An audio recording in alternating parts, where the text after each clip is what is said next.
प्यारे छात्रों नमस्कार। आज की इस वीडियो में हम स्टार्ट कर रहे हैं क्लास 9th का गणित। इसका हम अध्याय 1 संख्या पद्धति को स्टार्ट कर रहे हैं। इससे पहले हम अध्याय को स्टार्ट करने से पहले इसका कुछ हम बेसिक पढ़ लेते हैं। जैसे नंबर 1 पर हम पढ़ते हैं प्राकृत संख्याएं।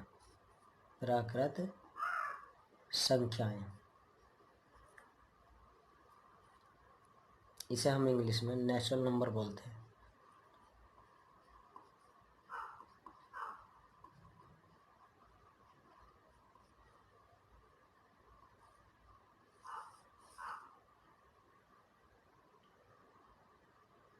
अब प्राकृत संख्याएं हमारी क्या होती हैं? ऐसी संख्याएं जो 1 से शुरू होकर अनंत तक जाती हैं।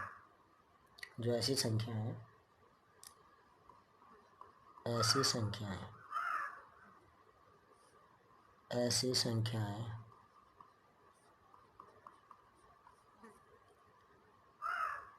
जो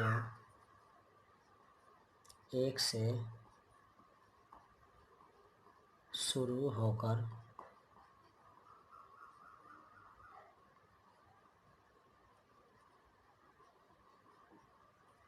अनंत तक जाती है।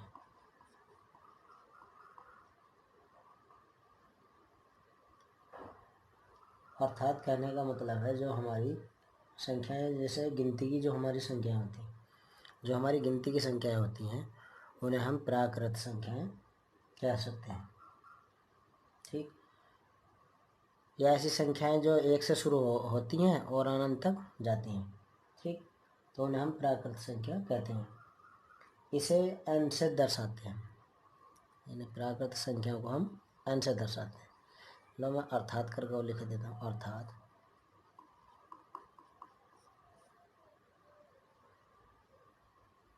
अर्थात गिनती में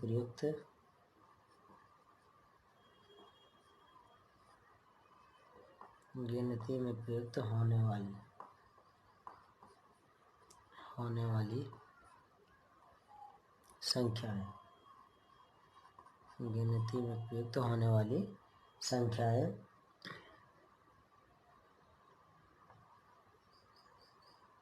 प्राकृत संख्याएं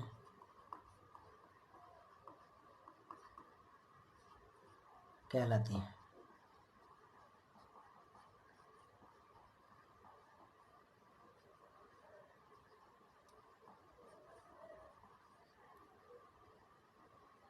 इसे n से प्रदर्शित करते हैं या दर्शाते हैं, प्रदर्शित करते हैं या दर्शाते हैं या व्यक्त करते हैं। ठीक, मैं देखो जैसे लिख दिया मैंने, ये जो संख्या हमारी 1 से शुरू हो गई, 1 2 3 4 5 6 7 8 9 10 11 और अनंत तक जाती हैं। ठीक ठीक है, तो ऐसी संख्याएं हमारी क्या कहलाती है? प्राकृत संख्याएं। इन्हें हम 0 से स्टार्ट नहीं कर सकते।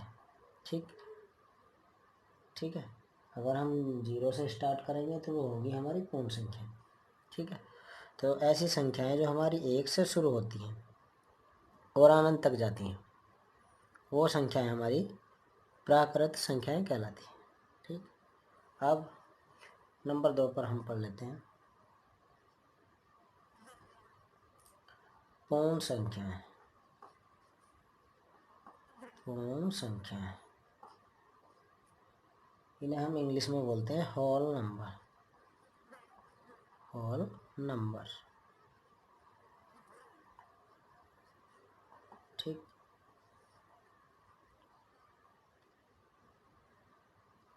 ऐसी संख्याएं जो ऐसी संख्याएं जो 0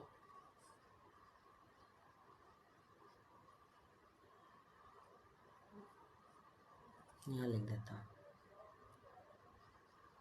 0 जो 0 से स्टार्ट होकर शुरू होकर 0 से शुरू होकर अनंत तक जाती हैं।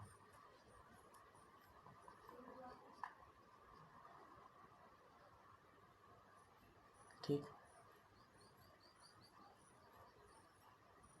पूर्ण संख्याएं कहलाती हैं। पूर्ण संख्याएं कहलाती हैं। पूर्ण संख्याएं कहलाती हैं। ठीक, ऐसी संख्याएं जो हमारी 0 से तो शुरू होंगी और अनंत तक जाती हैं। ठीक है, तो वो पूर्ण संख्या कहलाती हैं। अर्थात हम कह सकते हैं जो गिनतियों की संख्याएं जो हैं हमारी, प्राकृत संख्याएं थी हमारी, ये क्या थी हमारी, इन्हें हम कैसे प्रदर्शित करते हैं, इन्हें को इसे हम कैसे प्रदर्शित करते हैं, इसे W से व्यक्त करते हैं। इसे W से व्यक्त करते हैं। ठीक, इसे हमने W से व्यक्त करा। तो अब ये क्या है, जैसे मैंने बताया था W से व्यक्त करा, तो ये हमारी प्राकृतिक संख्या थी ना, ये 2 3 है ना, ये हमारी क्या थी, प्राकृत संख्याएं थी। प्राकृत संख्याएं में अगर हमने 0 और ऐड कर दिया तो ये हमारी क्या बन जाएंगी, पूर्ण संख्या। ठीक है, तो अब हमारा अर्थात हम क्या कह सकते हैं कि गिनतियों की संख्याएं में यदि हम 0 और ऐड कर दें तो वो हमारी क्या कहलाती है, पूर्ण संख्याएं कहलाती हैं। अब नंबर 3 पर हम पढ़ते हैं परिमेय संख्याएं, जिसे इंग्लिश में बोलते हैं रैशनल नंबर्स। ऐसी संख्याएं ये जो हमारी होती हैं, मैं लिखे भी देता हूँ, ऐसी संख्याएं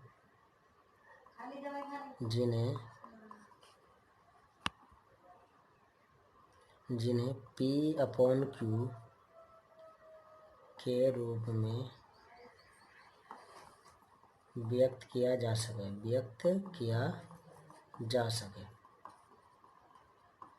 ठीक, ऐसी संख्या जिन्हें P/Q के रूप में व्यक्त किया जा सके परिमेय संख्याएं कहलाती हैं। परिमेय संख्याएं कहलाती हैं। परिमेय संख्याएं कहलाती हैं। परिमेय संख्याएं कहलाती हैं